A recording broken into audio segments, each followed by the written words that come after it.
I want you to really settle down and take time to listen to Esther Fordham, a young lady that have grown in Germany underneath Adolf Hitler.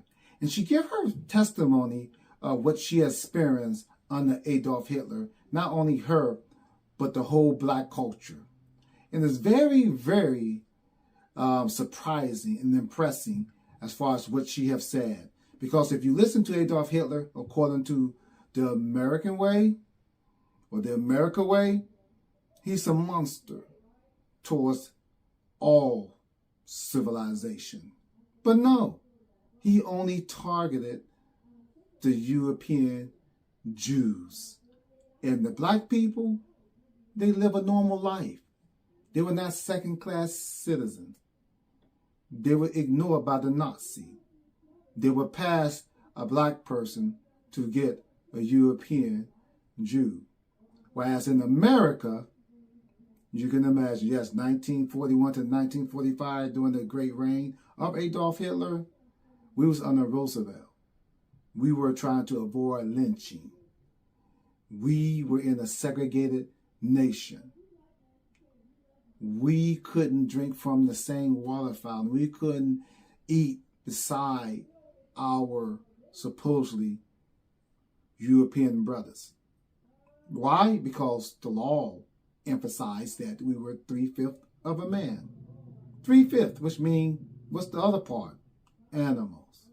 So they didn't want to eat with human/animal. But however, Adolf Hitler didn't see it this way. And I'm just saying this to show the black culture. He was not a monster of the black society. Hamburg, Germany in 1925.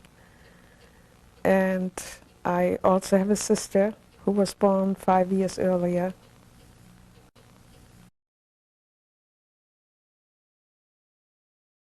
After, when it was over, when they discovered all the concentration camps, they had it posted, the British posted it all over the place. And I remember people are standing there like, we didn't know that what was going on, and a lot of people didn't. I always hear that they said that the Germans know, but a lot of Germans didn't know. Could be they didn't want to know, though, right? Yeah, I was just going to say that could be too. But I believe that. But then I heard something. I don't know where it came from. That they were. I don't know whether my mother told me. There was a train. We used to go out. During the wartime, we would go to the farmer and get potatoes and butter. Exchange for something else. Mm-hmm. And I think it was. And yeah, it was outside of Hamburg. And somebody said that they heard moaning and groaning. From where? In that area. That's where the concentration camp was. And I don't know whether the people know it or they didn't want to say it or something. Something strange was going on there. But that's all I remember. So you got back together again with your family, your sisters, after the war, or what happened? Yeah, we did, because my sister and her baby, and my younger sister, they lived in that house with the professor. I forgot now what his name was. They stayed there for quite a while, because they were very comfortable there, and they had no other place. So my brother-in-law was at sea, and he would always go to Bamberg to see his family. Mm. And that went for quite a while. I don't know for how many years. But then my sister came back to Hamburg, and she lived in the bunker, in the basement. Mm. She dug out a basement. And they came back, and it was easier for my brother-in-law, because he was still at sea, for him to be in Bavaria. But my sister didn't like it, Mm-hmm. She didn't like it that much anyways, If you living in South Germany. It's a big difference. But my youngest sister stayed. She stayed for a long time. So then you got to meet some American soldiers, huh? Oh yeah, later on I met some Americans. We went there, and I met my husband in Bremen. So what was that like, meeting black Americans? Yeah, that was in the Americans. So first we saw the Americans in Bavaria.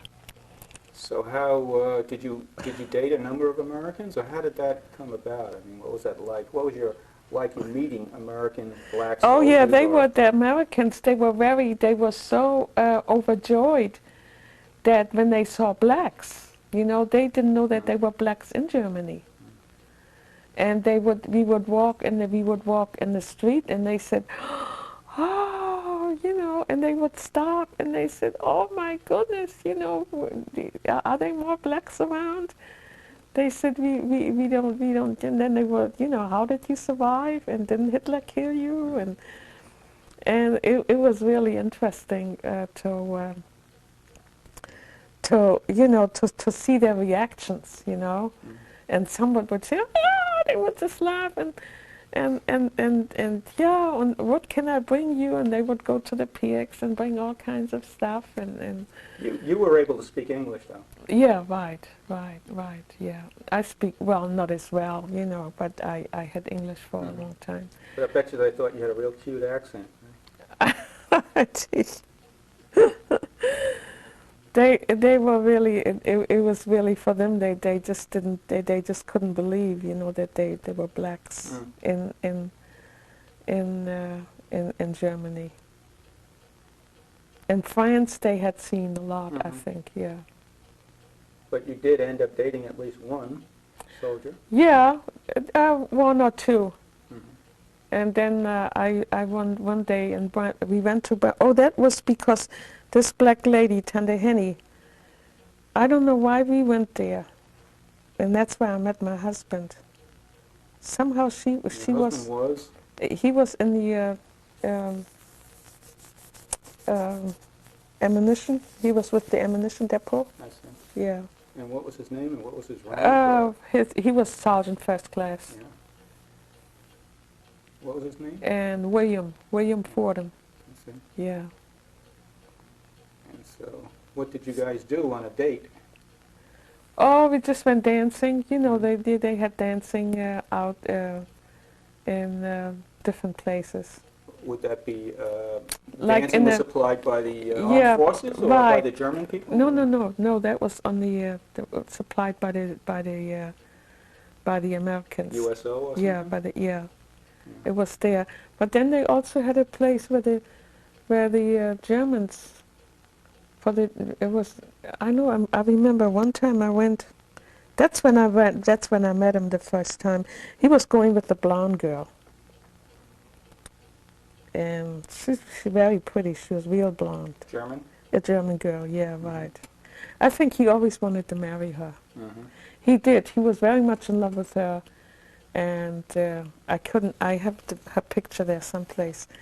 And she, I think that's why our marriage never worked out. I think he was really in love with her. But when he told his mother and his sister, they said, if you bring her here, we have no space for her. And where was here?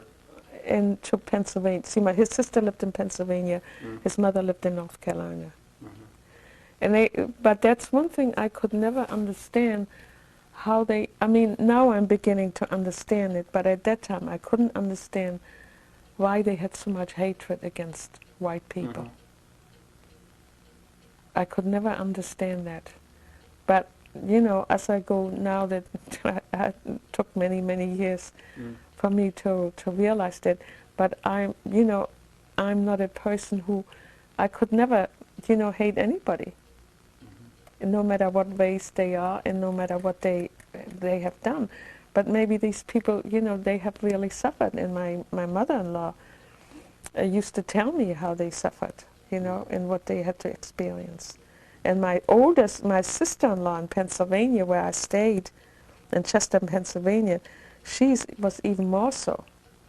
And she said if he had come, he used to send pictures of this girl.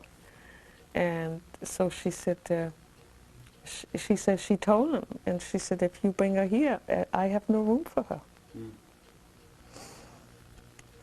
So you got married and stayed over there, or what Yeah, happened? I got married. I met him in Bremerhaven, and then he started to write to me. I went back to Hamburg, and he started to write to me, and then I don't then oh, and then he was transferred from Bremen, which was in the northern part of Germany. He went to Bamberg, and that's where he was. That's where he stationed. That's where he was stationed, and that's where I got married, in Breiten-Güsbach, in a small little village. And what year would that be then? That was in 1947. And I met him. I met him in 40. No, I met him in 46. I met him in 46, and then I went back to Hamburg, and he started to write to me, and then I went to him. Then I went to Bavaria, and that's when I got married in 1947 in October.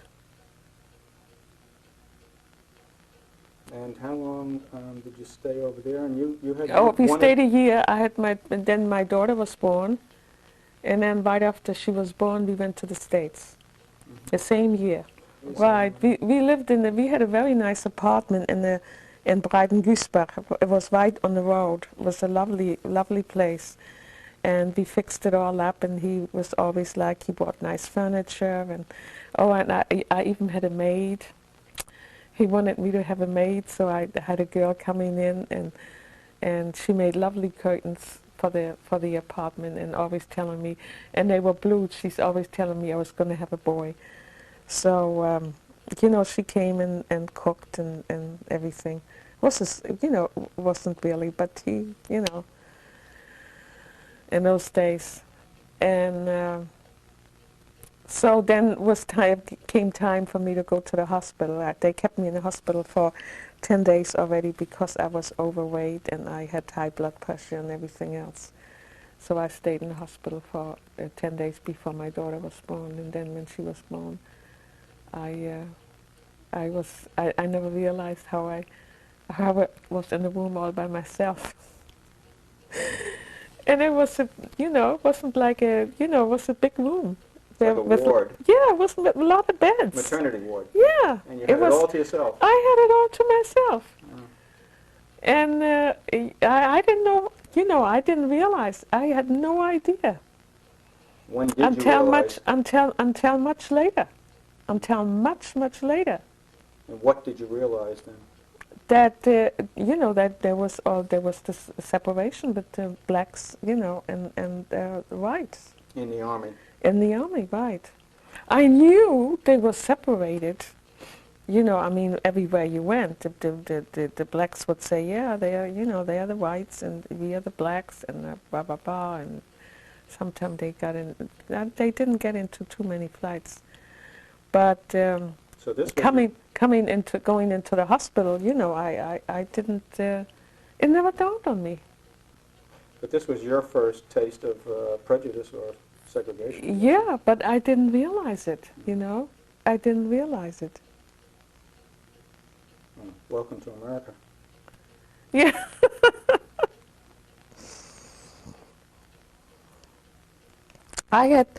I don't know, it's very strange. I had lots of experience, even, here in this country. And it's not until much later that I realized, oh, this person was prejudiced. But at the time, when it's, I'm not aware of it. Mm.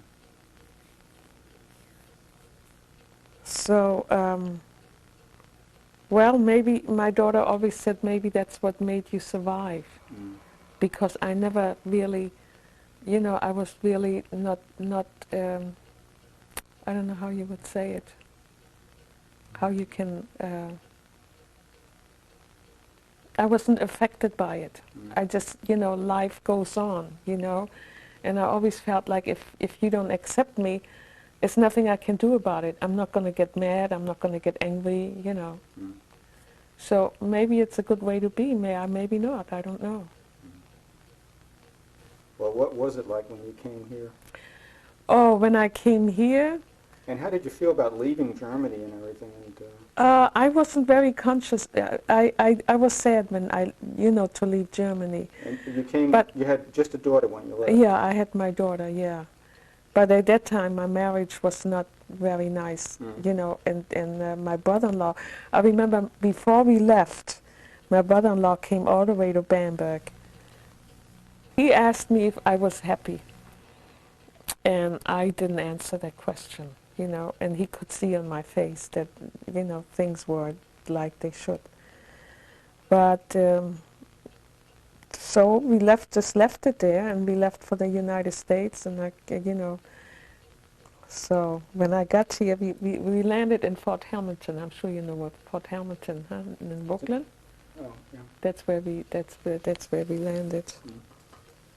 Never forget 1948, and on the 4th of October, in 1948, I came to the United States. So that was the beginning. Then from there, we went to we stayed there a couple nights, and then we went to Pennsylvania, where my husband's sister was living.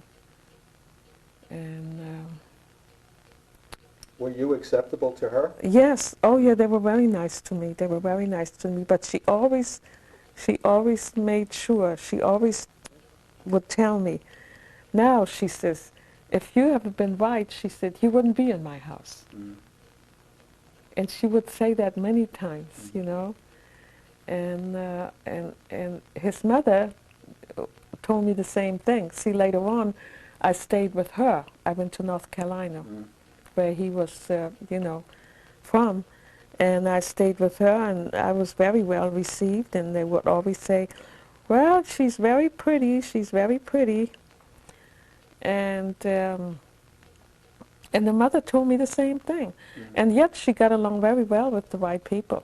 Did she say what her experiences were that led her to feel this? Well, she said we were treated so bad, and they go back to the slavery. I mean, how during that time. Now I'm learning all this. See, I didn't know that much about it, about the lynching.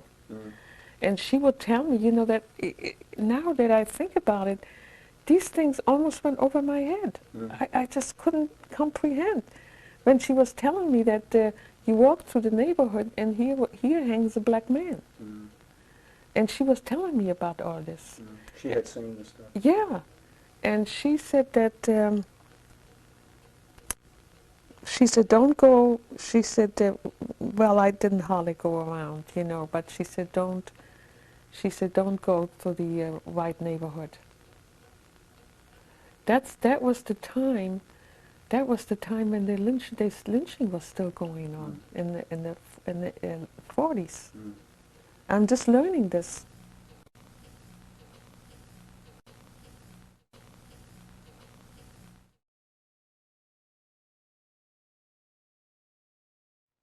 So you had one other child? No, two. So you have two. I have children? two. Yeah, one is living here now, and the one who's the last one is Bill Fordham. He's named after his father. The one So who's you had three children altogether? three. Yeah, the one who is a teacher, Waldorf teacher. So he's back in Germany. He's back in Germany now. Your son. Yeah. And your daughter is also back in Germany. She's been living there. Yeah. See, I look at people as human beings, and not looking at their colors. But I think even if I had experienced traumatic things like the black people here, I don't think I just could dish it out and have hatred for everybody.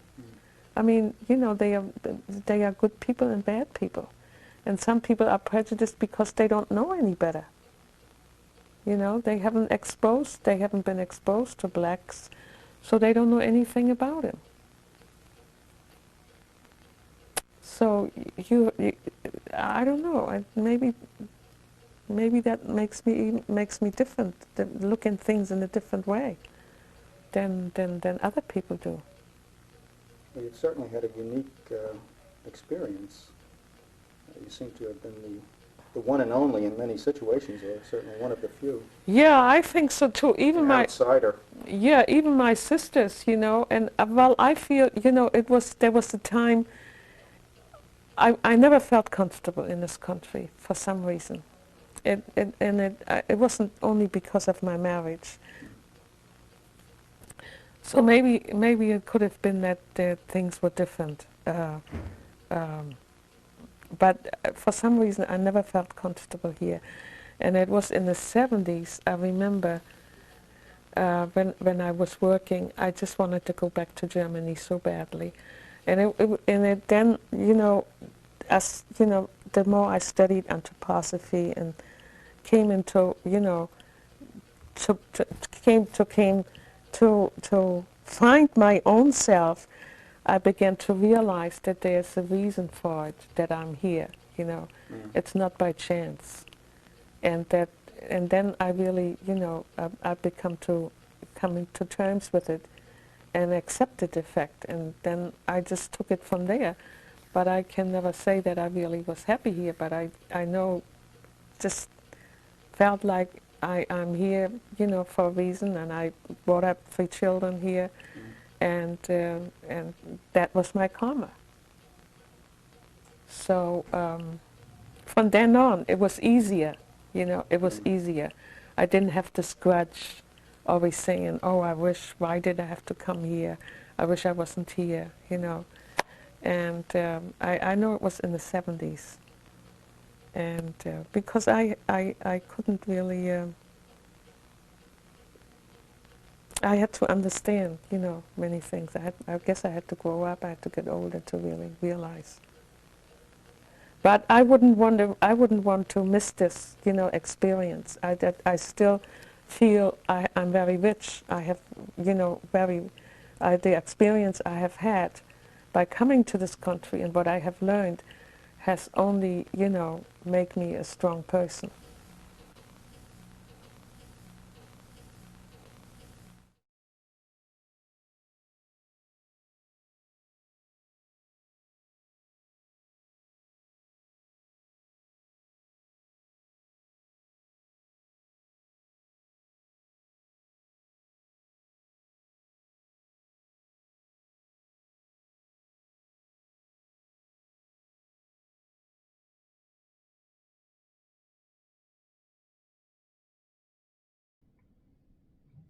Did you hear what she just said? She didn't experience prejudice until she came to America. She didn't understand lynching. None of that was understood.